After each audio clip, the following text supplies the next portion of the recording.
This is the Everyday AI Show, the everyday podcast where we simplify AI and bring its power to your fingertips. Listen daily for practical advice to boost your career, business, and everyday life. Adobe just announced a slew of new AI updates at their Adobe Max conference. And here's the reality. For whatever reason, I think when we get big AI updates from Microsoft or Canva or Google or OpenAI, a lot more people talk about these updates, but maybe not as many people use them. Here's what I think is happening with Adobe. This is actually going to bring AI video and AI photos into the mainstream, maybe even more so than all of those other tools and companies that I talked about. So I actually think there's a lot that Adobe just announced at this Adobe Max that's going to impact us all. So what's going on, y'all? My name's Jordan Wilson, and welcome to Everyday AI. We're going to be talking about everything that's happening with Adobe Max and their AI announcements, and if it's actually going to matter, and I think it will. So thank you for tuning in. If you're new here, Everyday AI, it's for you. We're a daily live stream podcast and free daily newsletter helping everyday people keep up with what's going on in the world of AI and how you can use all of this knowledge, all these new tools and techniques to grow your company and to grow your career. So if that sounds like something that you'd like to do, well, you're in the right place. So if you haven't already, please make sure to go to youreverydayai.com, sign up for the free daily newsletter, where every single day we not just tell you what's going on in the world of AI news and fresh finds from across the internet, but we break down our live stream podcast show every single day in the newsletter. So, maybe you're out there walking your dog right now or running on the treadmill, hopefully not running your dog on the treadmill. I don't know. Maybe people do that. But if you miss any tidbits from today's show, don't worry. We always recap it in the newsletter. All right, before we dive into today's topic of Adobe, the Adobe Max AI announcements, everything that they unveiled at their big conference, let's first start, as we do every single day, by quickly going over the AI news. So first, Amazon and Databricks have partnered to cut AI costs for businesses. So this is literally brand spanking new announcement, a couple of minutes old. So Amazon and Databricks have just announced a 5-year partnership that could significantly reduce costs for companies looking to develop their own AI capabilities. So Databricks will use Amazon's Trainium AI chips to help other companies customize AI models or to create their own, which could lower operational costs. So Amazon claims that its custom chips are approximately 40% cheaper to use than NVIDIA's GPUs, which currently dominate the AI chip market. So this partnership aligns with a broader trend where enterprise technology companies, including Microsoft and Salesforce, are vying for a share of corporate AI investments and or just creating their own chips. Speaking of chips, yeah, we always talk about chips a lot on the Everyday AI Show. And speaking of, yesterday I was crushing some chips from my hometown, FYI. But in the other chips, the GPU chips that power generative AI, NVIDIA is the leader, and their stock has just reached an all-time high as major tech companies prepare to report their third quarter earnings and announce their investment in AI. Right? That's what always happens on these quarterly calls. Everyone just says as many AI buzzwords as possible and hope their stock goes through the roof, like NVIDIA. So NVIDIA's shares closed at $138 a share. Obviously, they went through that stock split a couple of months ago, but that is a 2.4% increase and past their previous high of $135 per share back from June. So the company's stock has skyrocketed nearly 180% this year and has increased more than ninefold since the start of 2023. Weird. The start of 2023 was when I told everyone that NVIDIA was the most important company in the world, and no one believed me. But analysts attributed NVIDIA's success to its dominant position in the AI chip market, where it controls approximately 95% of the market for AI training and inference. Yeah, that's wild. But major tech players are trying to keep up, like Microsoft, Meta, Google, and Amazon, as they are heavily investing into their own GPUs or other companies as well. So Right now, the NVIDIA anticipates significant revenue from its next generation AI GPU called Blackwell, which is seeing quote unquote an insane demand and has apparently sold out for the next 12 months. All right. Our last piece of AI news. Google has just announced a partnership with a nuclear energy firm to power its AI data centers. So, Google has recently made headlines by signing a deal with Kairos Power to utilize a small nuclear reactor for its AI data centers. Yeah, Microsoft just announced something similar about last month. So, the first reactor is expected to be operational before 2030, marking a significant step toward more sustainable energy solutions in the AI and tech sectors. So, this initiative aims to provide Google with reliable power sources while also demonstrating the company's commitment to lower carbon energy options. All right, yeah. So, a lot of AI news today, but a lot of the big ones there were about AI and were about chips and power. And why is that? Well, all of these new tools that we're talking about all the time, like Adobe Max and all of their AI tools. Let's jump into it. But hey, the reality is these things need power. They need GPUs, right? So that's why a lot of what we talk about on the day to day is really focused on what these big companies are doing to handle all of this generative AI. All right, so thank you to our everyone live stream joining us. Yeah, I know there's been some problems on the LinkedIn. Sorry, y'all, but thanks everyone for joining us. Jackie, Brian, and Michael, Melissa, Sabbatical, everyone, tons of people in the house today. So let's go ahead and get started and give you a quick recap of what was announced by Adobe at their Max conference. So there was a lot, but we're just going to be focusing mainly on the, I'd say the bigger picture AI features, right? Because here's the reality, and we'll give you a more in-depth rundown in today's newsletter, but they just sprinkled some AI on every single product, right?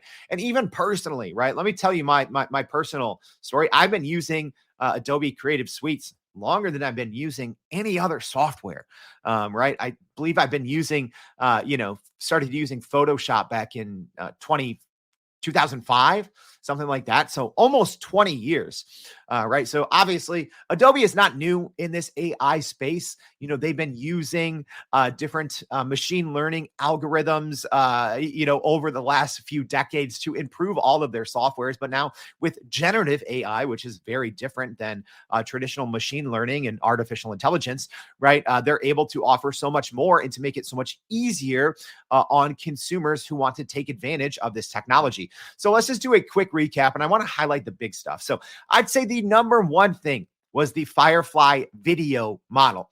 All right, we're going to break that down a little bit more here in a minute. But this is a new generative AI model for video creation, and you can use or you can start with text or images. Right. So it's right now available in a limited beta. So there is a wait list, at least as of late last night. So right now it's available in the Firefly web app and in Premiere Pro, which is Adobe's AI video editing software. All right. So you can get it in multiple places right now, and you do obviously have to have a paid Adobe subscription to take advantage of all of this. So right now, there is no additional cost to use Adobe Firefly, which is great for now, but I wouldn't hold your breath. I watched an interview last night with Adobe's CEO who kind of alluded to that eventually there may be an additional surcharge to take advantage of this AI video. So we're going to be doing a kind of, at least on paper, a comparison of this and Sora. But this is essentially what I think the big news here is. Adobe is, I would say, bringing AI video to the world's top creatives first, right? We heard about Sora now 8 months ago, and it is still not yet publicly available. I think other companies have been making great strides in this space, particularly Runway and Pika Labs. Also, Adobe is partnering with Runway, which I think is a smart move. So not necessarily trying to compete head to head with others in the space, but actually allowing creatives to bring, as an example, their Runway projects into their Adobe Suites creative workflow, which I think is a very smart move. All right. So, like I said, text to video. So, I'd say that this is the headlining AI advancement is the availability of the new Firefly video mode. So, to be able to generate videos from text prompts with camera controls, angle, motion, zoom, all of those things, and then image to video as well. So, instead of starting with a text prompt, the ability to start with an image prompt. So, yes, if you do follow the AI creative space, this won't seem new on the surface, right? Because you're like, oh, okay, well, we have a lot of those features in Runway. We have a lot of those features in Pico Labs, Kling. There's all these great AI video tools. And I think that we're going to start to see some video capabilities soon here from Midjourney, who is the leader in the kind of AI photo space. But yeah, this is all now going to the hands of the world's top creators. And I think that is a big differentiator. All right. A couple of things. Let's break this down a little bit and where we're going to be seeing these new features and ultimately what they're going to mean.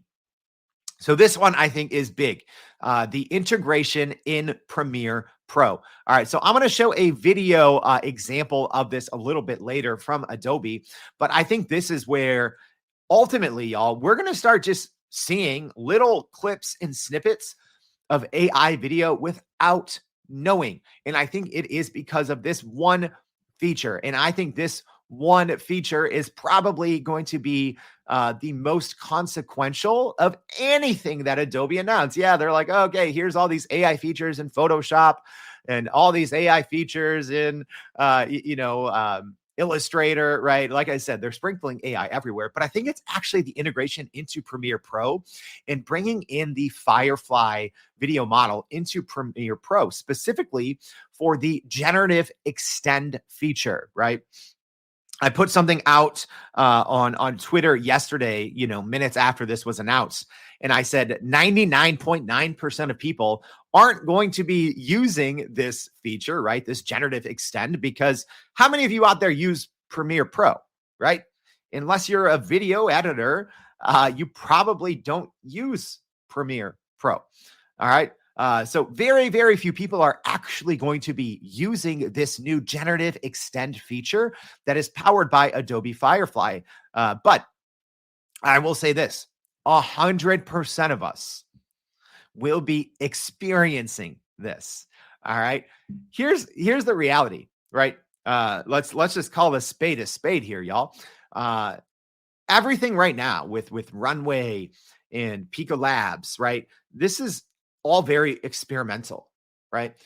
For this to be inside of Adobe's suite of tools is huge. This new Adobe Firefly video, this is huge because I think this, number one, it legitimizes the AI video technology, right? And now obviously having this, even this Runway integration built into Adobe workflows is huge. So I do think, even the top creatives in the world, and, I'm lucky enough to be connected with a lot of people in the industry, but I think for the most part, there was almost this segmentation, right? Where people were looking at, oh, AI video, this is more of a toy. We're just using this to explore.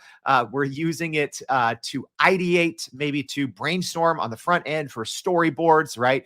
A lot of companies are using this just to create better storyboards, to pitch projects better, but then ultimately they're not always using this AI technology in production. But I think this generative extend feature is going to change that, because what it does, like I said, for our live stream audience, we're going to show you an example of this. But, let's say you're editing video on a timeline. If there's a big gap, or you're like, oh man, this clip stopped too soon and we weren't able to show an important piece, right? Like our team stopped shooting too soon, or now that we're editing, right? We see that there's a huge missing visual, and there's a good chance that that video or footage that was shot, you can't just go out and recapture something. So this is this generative extend feature. Right now, it only adds, I believe, up to 2 seconds of video, which doesn't seem like a lot. But when you're talking about high-end video editing, 2 seconds is an eternity. So this feature I don't think can be overlooked. All right. And like I said, we're going to be diving into this, and we're going to be talking about, Michael's asking here, where did they get their training data? Yeah, don't worry. We're going to be talking about that one soon. And hey, everyone, for our live stream audience, let me know, do you use any of the Adobe products? We don't actually cover them a whole lot because I think they are a little more niche, right, than using Microsoft Copilot or Google Gemini or ChatGPT. But I think this is going to impact us, right? So Photoshop, ton of AI updates.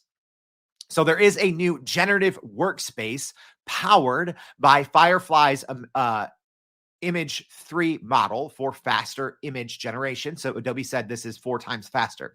So essentially there is a new generative workspace feature that essentially just brings in this feature into Photoshop. So it's more of a user interface addition there, because you could always access the Firefly image model, but this is just more of a seamless way to work it into Photoshop, which again, I think is going to expose a lot more people to this technology, right? I still use Photoshop once in a while, not a lot. If I'm being honest, I use Canva so much more, right? I used to use Photoshop daily 10 to 15 years ago. I don't really use it a lot. I might use it a couple times a month now, but it wasn't really bringing their AI image generation to the front there. So now this new generative workspace essentially brings this AI image capability via Firefly 3 into Photoshop. So I do think that a lot of these features that Adobe just announced, it's really just making it easier for creatives to use all of this AI technology where, aside from the video model, there's nothing, shockingly new. But I do like some of these updates in Photoshop. So it has a new distraction removal, which I think is pretty big. So, the example that Adobe gave, they showed a photo of all of these wires, right? It's a building, but there's, a few dozen wires. So, you can one click and remove wires from your photo. So it's not new technology, right? That technology has always been there. It's just been a little more difficult to use. And, hey, at least in terms of this generative fill, right? So what that means is filling certain areas of a photo by using generative AI. Adobe's actually been ahead of everyone else in this space, right? All the other, AI image generators, they just started getting this in the past year. Adobe's been there for a while with their generative fill features or generative extend. So a lot of those happening in this new update, which I think is actually really good. And then also the ability to remove people as well from a photo, right? We're seeing that now even on our devices, right? So we're seeing that with Google Photos, Apple Intelligence, if it ever gets intelligent enough to actually come to our devices and work. Apple's been very slow. So a lot of these features are now coming to our smartphones, right? I'd say Google was the leader in bringing that technology to our smartphones, and then Apple is just following suit, right? Where essentially you take a photo, I don't know, someone's photobombing you in the background, or some dude is spilling ice cream in the background, and it's extremely distracting. So this has always been a feature in smartphones. Adobe just bringing this again. Just updating it, making it easier, one-click ability, remove wires, remove people, etc. So just making it a little easier to use their generative fill technology. All right, but here is the big thing that I wanted to focus on for the rest of this show. There has been so much hoopla and hype on Sora.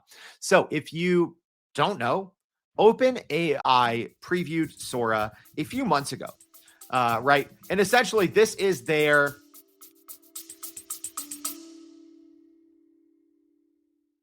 Are you still running in circles trying to figure out how to actually grow your business with AI? Maybe your company has been tinkering with large language models for a year or more, but can't really get traction to find ROI on Gen AI. Hey, this is Jordan Wilson, host of this very podcast. Companies like Adobe, Microsoft, and NVIDIA have partnered with us because they trust our expertise in educating the masses around generative AI to get ahead.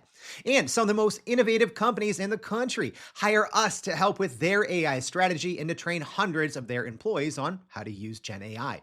So, whether you're looking for ChatGPT training for thousands or just need help building your front end AI strategy, you can partner with us too, just like some of the biggest companies in the world do. Go to youreverydayai.com/partner to get in contact with our team, or you can just click on the partner section of our website. We'll help you stop running in those AI circles and help get your team ahead and build a straight path to ROI on Gen AI. AI video model, right? So they first released this, the preview back in February. So we've kind of have quote unquote seen this now for 8 months, but it has not been publicly released. I said this when it came out, when Sora was, kind of previewed, and a very limited number of creators actually have access to Sora. I'm sure it's a few dozen, but OpenAI hasn't been very transparent with that. But when this was announced in February, I said, okay, the quality here is scary, right? It is actually too good to use. And I said that at the time. I said, I don't expect Sora to become publicly available until after the US election, and now we are a couple of weeks away from the US election. So I would assume that Sora will become available either later this quarter or early in 2025. And, we shared in our newsletter a couple of weeks ago, they're already working on, a big round of updates for Sora, even though the general public doesn't have access to this. Whereas Adobe Firefly just beat Sora to the punch, right? It is live. It is available. It is available in beta. That piece is important, but it's here, right? From a quality standpoint, again, I've seen very limited examples so far of Adobe's new video capabilities inside of Firefly, but Sora is more impressive, right? But what does that matter if it's not publicly available? So, but I will say this. When working with the generative extend feature of videos, it's extremely powerful. Creating videos from scratch right now in Adobe Firefly, do they look good? Absolutely, right? If you would have told me a year ago, hey, check this video, is this impressive? What if I told you it was created by AI? I'd be like, oh, frick yeah, that's really, really good.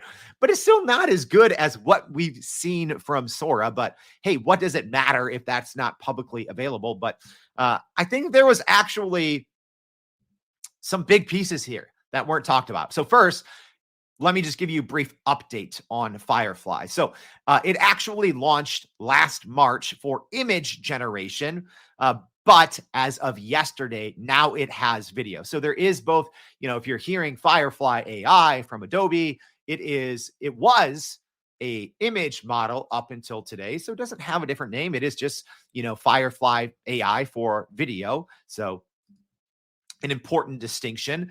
So this is the first publicly available video model for commercial use from Adobe.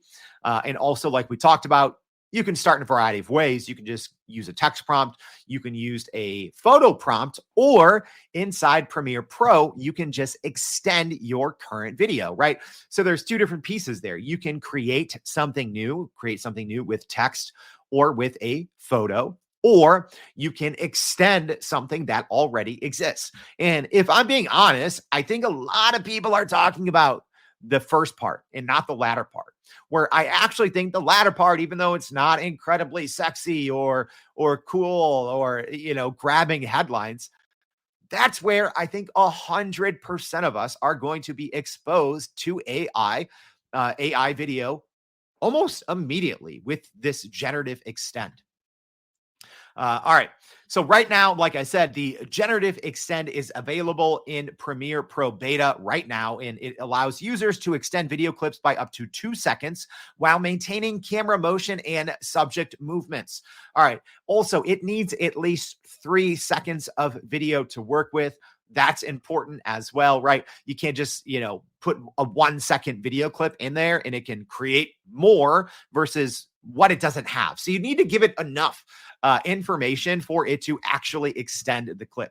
All right, so let's go ahead and quickly look at this feature live. All right, so always love doing live demos here on the show because they always go right. That's a joke. They generally always go wrong. All right, so hey, live stream audience, let me know if you can see the screen here. And for our podcast audience, so what I'm going to be showing you here, this is from Adobe. All right, so what we have here is essentially they are showing a video here and saying, hey, meet Generative Extend, more frames, less frustration. So what they're trying to portray here is there's a man in a diner. It looks like in a desert. And they're saying, hold on a moment. All right. And then they're zooming into the timeline. And this is every video editor's worst nightmare. All right. Small known fact about me. I worked at a nonprofit for 10 years. We just became an activation and creative agency for Nike and Jordan brand. But I spend the majority of my time editing videos for Nike and Jordan, right? On our partnership projects. And this scene right here is every video editor's, every creative's worst nightmare, where essentially you have either an audio track or you have, maybe some dialogue, and you have this huge gap in your visuals, right? Sometimes, I would say a lot of times for me, this is when you are interviewing someone and you have their dialogue going and you're trying to show different B-rolls. So B-roll is essentially something that you splice in. It's video that you splice in to make interviews more interesting, right? But this also comes up outside of just interviews, right? If you're putting together a feature film and you're like, oh man, or a commercial, a 30-second marketing video for your company. There's so many use cases where you're just staring at this, this gap. And you're like, oh man, we didn't shoot enough, or hey, the story went in a different direction versus what we thought. And now we just don't have a certain visual or a certain scene that we really need to connect the dots. So what would normally happen here is you might go and use some stock footage, and that stock footage might be terrible. You might just reuse a shot that you've already used and hope the audience doesn't notice.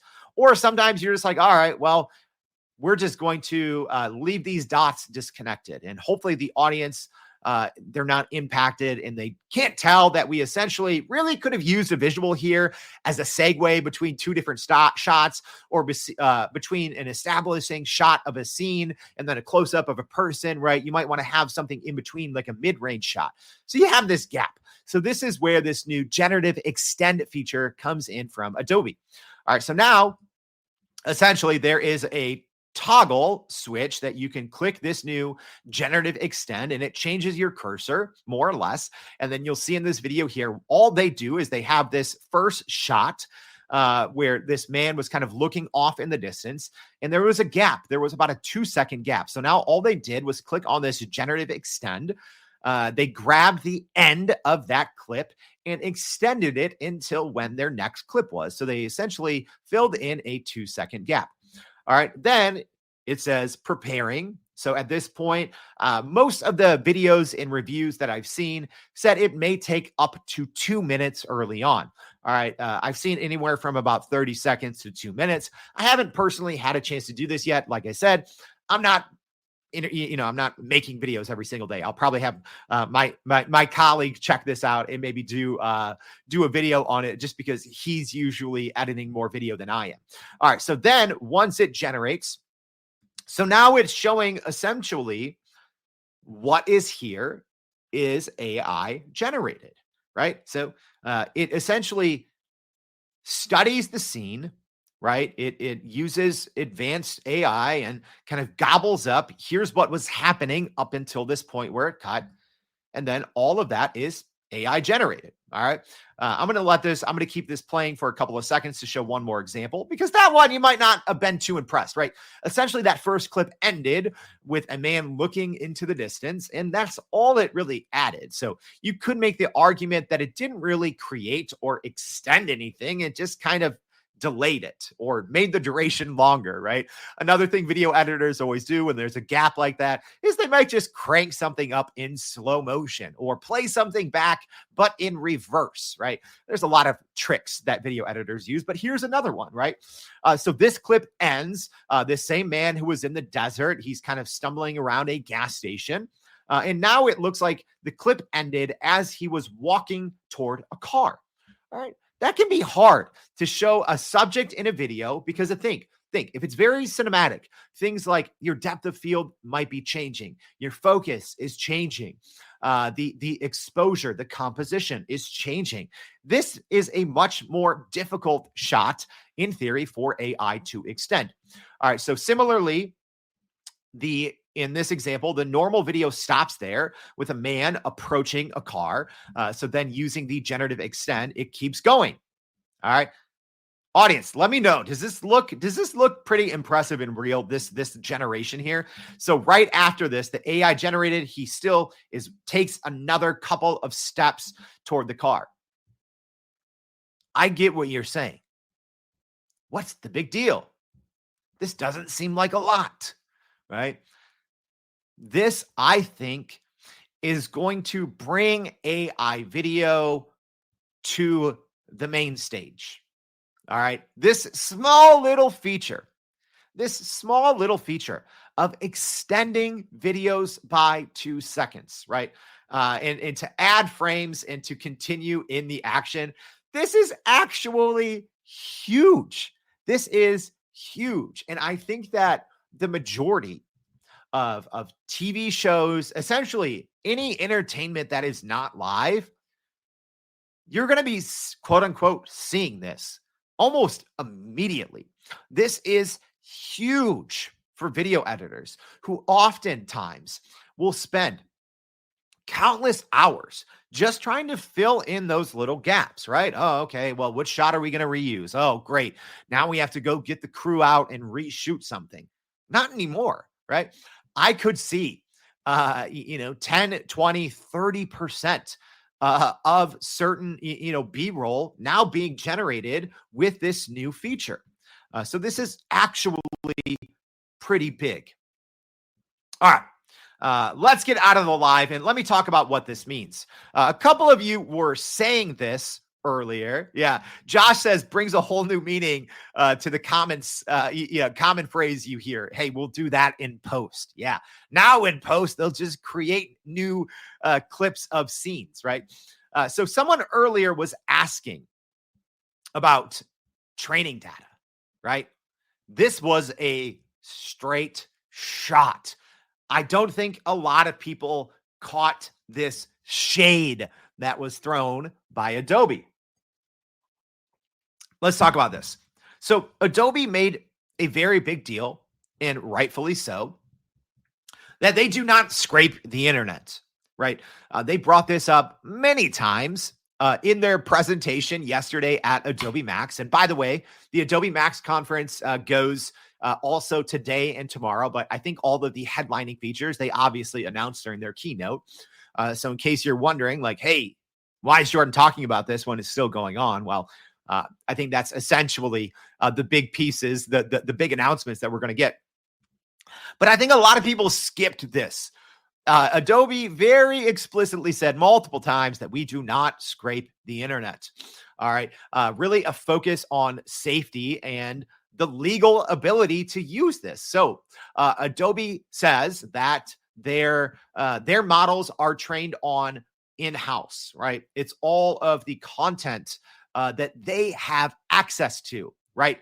Not scraping the internet. And that's huge. And I think that's one of the reasons why some of the biggest companies in the world, some of the biggest creative agencies, some of the biggest advertising agencies have not yet rolled out generative AI video and photo to the largest clients. I think for the most part, y'all, for everything else, for all the, medium-sized clients, these companies have been using AI video, AI photos very frequently. But for the biggest commercials, right? The commercials you see on the big sporting events, the big news events, whatever it is you're watching on TV, I think for the most part, we haven't seen this kind of mainstream AI video, but I think now we may, because one of the biggest elephants in the room is, okay, well, can we actually use this, right?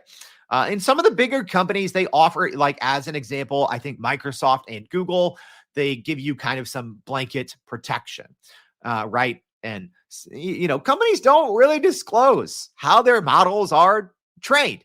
So that's a huge benefit that I think Adobe has, is they're saying, hey, we don't scrape from the internet.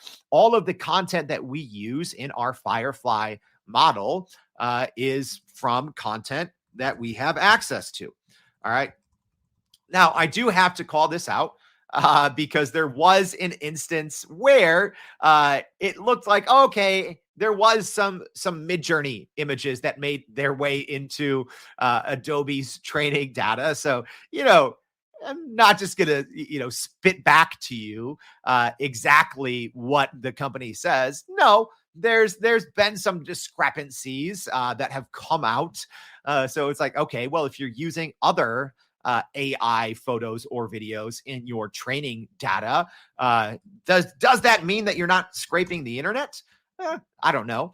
So yeah, previously there was a report that about 5% of the images used to train Adobe's Firefly AI tool were generated by other AI platforms, including Midjourney.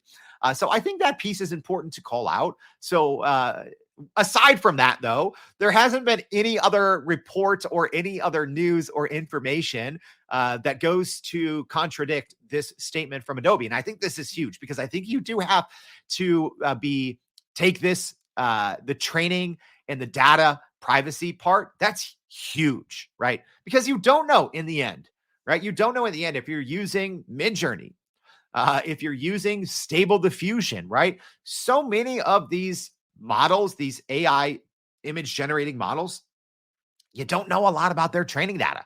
But for the most part, it's just kind of assumed that they're trained on the open internet, that if something is available out there to humans, that these other companies are essentially scraping everything and training their models off what's already out there and not really paying much attention to copyright, right? Because essentially the argument that these other companies are making, well, hey, if we just scrape every single visual or every single video that exists, hey, when we're using this kind of diffusion technology, right, we're not actually recreating anything that's copyrighted. We're just, pulling bits and pieces from millions of different pieces of copyrighted work, right? So Adobe's a little different here, very explicitly saying we do not scrape the internet, and responsible AI training. And this is, I think, a huge direct shot at OpenAI and Sora. Even though Adobe didn't straight say this by name and, call Sora out, I mean, that's what was happening here. So there was the infamous interview with the former chief technology officer of OpenAI, Muratai, who in a sit-down interview with the Wall Street Journal, and I think this was one of the things that kind of exploded Sora onto the scene for good and bad reasons, right? I think this sit-down interview with the Wall Street Journal really brought Sora to the non-AI enthusiasts, right? But there is a big flub here in the interview when Mira was asked a fairly straightforward question about the training data, and she didn't have a good response. She more or less just said, I'm just not going to go into the details of the data, right? Softball question, right? It wasn't a hard hitting, like, hey, FYI, here's a gotcha question. We sat down and analyzed, hours of Sora video and found X% was, it wasn't a curveball. It was a very softball question about, hey, tell us about the training data. And OpenAI didn't really have a good response, almost like she was caught off guard for the most basic question that you could be asked in that situation, right? You're showcasing the power of Sora video for the Wall Street Journal, you got to be able to, answer some very basic questions about the training data. So, pretty interesting shots fired there from Adobe, and essentially saying, hey, we not only is our Firefly AI video model now available, unlike OpenAI's Sora, but we can answer questions about the training data because they say it is all based off of data that they have access to on their platforms and not scraped from the internet. All right, y'all. So let's wrap this thing up. So what does this all mean? What does this all mean? Well, a couple of things. Number one, I think there was this initial wave of creatives, right? Probably 2 or 3 years ago when this generative, the chat GPT boom and, actually DALL-E, the early versions of DALL-E, they weren't any good, but that actually preceded chat GPT. So, AI image generation is not new. It's been, pretty popularized and mainstream now for 3 years. It's obviously gotten much, much better over the last couple of months, but I still think there's been this facet, this group of creatives that have said, no, we're not going to use AI, because I think originally they thought of it as a threat, right? They could see these videos that AI could produce, right? These Sora clips that were, 15 seconds from a text prompt. These great AI images that you can start with in Midjourney and then take that into, programs like Runway. I mean, you saw literally short little films being entirely created with AI tools like Midjourney, Runway, Pika Labs, Stable Diffusion, etc. And I think you saw creatives, right? And there's so many other applications I'm not even talking about here that are now possible inside of the Adobe Creative Suite's products, right? So things like logo design, like editing photos, right? Now you can use generative AI in every step of the process. So I think originally there's this group of creatives that said, nope, never. AI is never going to be able to do what I can do. I'm never going to use AI, right? Human creativity cannot be matched. Well, yeah, it can. I've been saying this since day one, y'all. I have the receipts, almost 400 episodes on youreverydayai.com. I've never veered away from this, that AI is more creative than the most creative human, because it is trained on the entire existence of human creativity. So I think early on, it's just people that don't understand AI, and they take one screenshot and they say, oh, look how bad this AI photo is, or look how terrible this AI video is. Well, a lot of times you don't know what you're doing, right? And a lot of times people are manipulating and sharing some of the worst examples just to make themselves and their careers feel more secure, right? Like, oh, look at this terrible AI. Companies can't be using this. Yeah, they can. So if you are a creative, and if you're in marketing, if you're in advertising, and you've still been on this anti-AI bend, you can't anymore. You can't anymore. Good luck, all you anti-AI creatives that said, I'm never going to use this. Because guess what? What are you using? Are you using Canva, driven by AI, right? Are you using Adobe? Now AI is in every crack and crevice of Adobe. So if you are a creative that still thinks, oh, I'm not going to use AI, AI is not as creative as humans, well, good luck. Good luck using all of those day-to-day creative tools that you rely on that are now just powered by AI on the front end, the back end, and everywhere in between. You don't have a choice anymore. You don't have a choice. So good luck. Joke's on you, all you people that said AI is just a joke. It's not actually real. Well, okay. Most feature films and right, like many of them start somewhere in an Adobe product. So you're using AI whether you want to or not. And then I think last but not least, this is a huge step between blurring the lines between AI and the real world and bringing AI video mainstream. And I think, like I said, even though it is very small, that generative extend is going to be widely used. And unbeknownst to the majority of humans out there, so many of these short little scenes, short little clips in our favorite TV shows, movies, etc., they're going to be fake. And you're not going to know. And I think for the most part, that's okay. right? I think at least with what we saw from Adobe, this isn't changing the narrative. This is just making the narrative a little better with generative AI. All right. I know that was a long one, y'all. I hope it was helpful. So Adobe Max AI announcements, a lot going on. We gave you a quick run through of some of the some of the more highlight worthy features in Photoshop, the ability to quickly and a little bit more intuitively clean up your photos and all of that. Yes, we have improvements to the AI image, Firefly model, but I think the big one here is the video model. And although, yes, it is now available to, create short video clips with text or with photos. I think the big one here, yes, it is number one, a shot at Sora, but number two, this is making AI integration so seamless that we are going to be probably, I think, within a year or two, everything we watch will have a large percentage of AI video that actually never happened. All right. Thank you for tuning in, y'all.